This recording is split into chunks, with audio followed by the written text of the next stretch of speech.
The morning had already carved fatigue into her face when the female cop sat alone at a small cafe table, uniform crisp but eyes heavy, the kind of tired that came from carrying too many unseen stories. Steam curled from a forgotten cup, and just as she reached for it, two small shadows appeared at the edge of the table, twin girls with tangled curls, stained dresses, and eyes that held hunger far deeper than empty stomachs.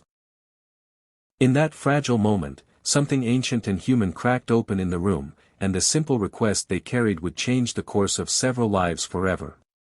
If you believe in kindness, in second chances, and in quiet miracles that happen in ordinary places, please like, comment, share, and subscribe to the channel Grandma Dearie right now. Your support keeps stories like this alive. The cop had learned to keep her heart guarded. Years on the force had taught her how quickly empathy could become a weakness in a world that rarely played fair. She had chosen this cafe because it was quiet, because it sat between two shifts that never seemed to end, and because it allowed her to sit with her thoughts without interruption. Yet the presence of the twins disrupted that fragile bubble. They stood close together, their small hands clenched, their faces smudged with the kind of dirt that spoke of neglect rather than play.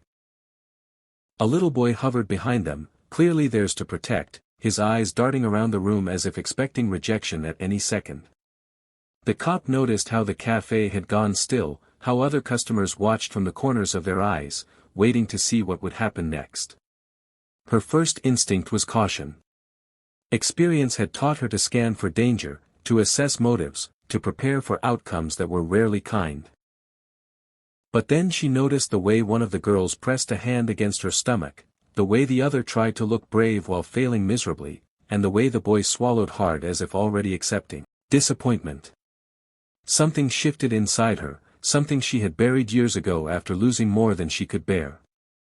She remembered being a child who learned early how to survive without asking for help, and she recognized that same learned humility in them. Instead of waving them away or calling for assistance, she did something that stunned the cafe. She moved her plate closer, not as an act of charity, but as an invitation into her space. She asked the staff to bring more food, not scraps or leftovers, but a full meal, the kind served with dignity. She guided the children to sit, not hurried, not embarrassed, but with the quiet assurance of someone who wanted them there. The cafe staff hesitated, unsure of policy, until her uniform and steady gaze made it clear that this was not a request to be denied.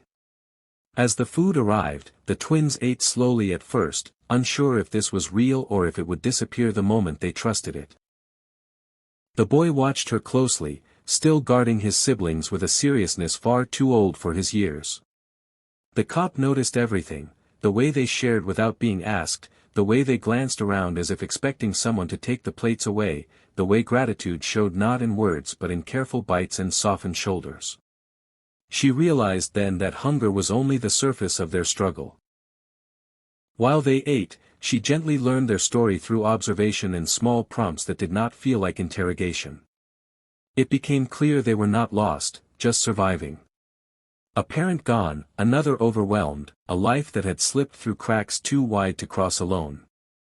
The cop felt the weight of responsibility press down on her, the familiar conflict between what the badge required and what her heart demanded. She knew the system well enough to understand its limits, but she also knew the power of one person choosing not to look away. When the children finished, she did not stand up and leave. Instead, she made calls that were rarely made with such care. She contacted services not to remove, but to support. She insisted on follow-ups, on checks, on resources that would keep the siblings together rather than scatter them. She used her authority not as a weapon, but as a shield. The cafe patrons, once silent observers, now watched with something like awe as the situation unfolded. Some wiped their eyes. Others quietly paid extra at the counter, inspired by a moment they would not soon forget. What shocked everyone most was not the meal itself, but what followed. The cop arranged temporary safety for the children with a nearby community shelter she trusted, personally walking them there after ensuring their immediate needs were met. She promised, not with words but with action, that this was not the end of her involvement.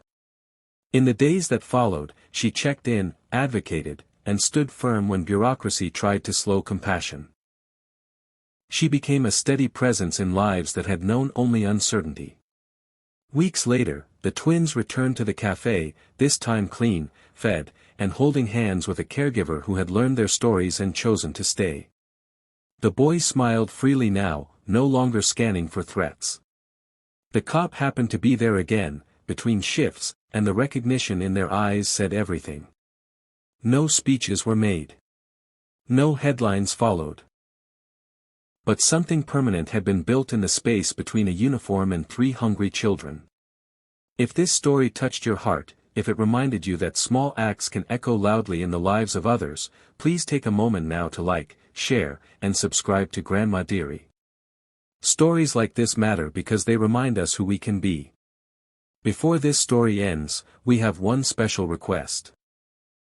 Please comment below and share what kindness means to you, or a moment when someone changed your life with a simple act.